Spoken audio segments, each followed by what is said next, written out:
Fala pessoal, tudo bom? Bem-vindos a mais uma aula. Bom, depois que nós criamos as nossas classes, colocamos as propriedades, que nós queremos, agora nós vamos criar uma próxima classe, tá? Que é onde vai ser o meu contexto. Então, para ficar mais organizado, eu vou criar uma pasta e dentro dessa pasta eu vou colocar a minha classe, tá? Botão direito em cima do meu projeto, adicionar nova pasta. Vamos colocar o nome dessa pasta de contexto, tá bom? Só para você absorver melhor aí, tá bom? Esse nome mais didático aí, ok? Bom, depois de nós criarmos essa pasta contexto, vamos criar agora a nossa classe, tá bom? Então, sem novidade, botão direito do mouse em cima da pasta, adicionar, nova classe, e aqui vamos colocar um nome também didático aí, pode ser tabela contexto, tá bom? Por quê? Porque vai ser dentro dessa classe que eu vou ali usar o DB7 para a criação da minha tabela, ok? Legal, agora com a minha classe criada, eu preciso fazer uma herança de uma classe chamada DBContext. Essa classe pertence ao Entity Framework Core, tá bom, galera? Memoriza bem isso daí. Então, para eu fazer essa herança do DBContext, é muito simples. Logo após o nome da minha classe, eu coloco ali 2 pontos e a classe que eu quero, fazer a herança ali, DBContext, certo? E ela pertence ao Entity Framework Core. Note que lá em cima já apareceu lá, ó, tá vendo? Microsoft.Entity Framework Core. Maravilha! Agora vamos prosseguir aqui com o restante do nosso código, ok? Agora essa linha de código que nós vamos escrever agora, ela está definindo um construtor para essa classe, certo? Que está dando DBContext. O que é comum em classes de contexto do Entity Framework, tá, pessoal? E aqui tá fácil, certo? Então você vai colocar ali public e você coloca logo na sequência o nome dessa classe, certo? Então qual é o nome dessa classe? Tabela contexto. Então public tabela contexto. Logo em seguida eu coloco ali, ó, abro parênteses e coloco DBContext options. E é o seguinte, pessoal, olha só, esse construtor aí, ele aceita um parâmetro do tipo DBContext options, certo? Que é o que nós vamos escrever agora. Esse parâmetro aí contém as opções de configuração do contexto, tá?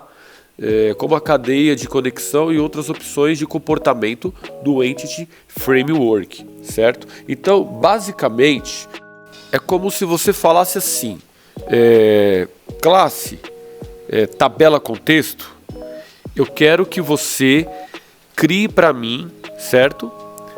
A tabela aluno e a tabela professor, certo? Então eu vou colocar aqui o que eu quero para criar essa tabela no banco de dados aluno e a tabela professor, ok? Agora vamos colocar aqui, ó, base options. Esse cara aí é o seguinte, ele é o chamador do construtor base, tá, pessoal? Ele chama o construtor da classe base, certo? DBContext, passando o parâmetro options, certo? Isso é necessário porque DBContext requer essas opções para configurar a conexão e o comportamento do contexto, galera. Legal. Agora, o próximo passo, nós vamos escrever aqui, ó, public, e vamos falar o seguinte para essa classe aqui, ó.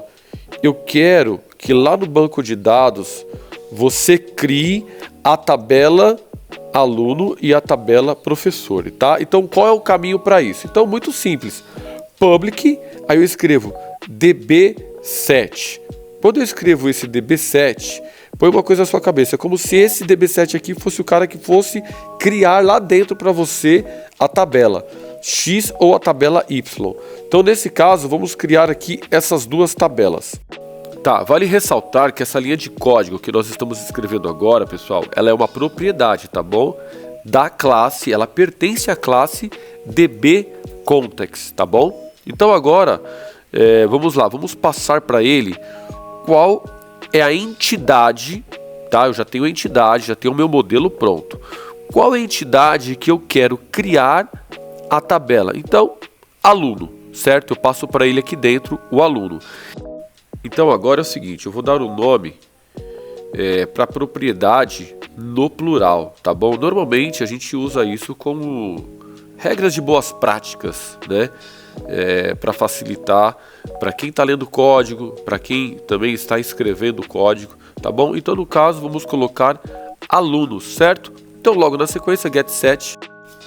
Então isso, o getSet, ele vai definir a propriedade com um getter e um setter automáticos, tá pessoal? Ele vai permitir que você obtenha e defina a coleção de entidades, tá? Então, maravilha. Criado esse cara aí, vamos criar o nosso próximo, tá? Então, muito simples. Public, né? Nosso modificador público aí, ok? Ou eu posso também só copiar ali, colar e fazer a substituição que eu quero. Então, Ctrl C, depois Ctrl V e só faço a substituição ali, ó. Tiro a classe aluno, coloco a classe professor e substituo ali alunos por professores, ok? Maravilha, pessoal. Agora vamos para a próxima aula e não esqueça de uma coisa, tá? Quanto mais você repete, melhor você fica, tá? Então repita todo o processo várias vezes, tá bom? Valeu!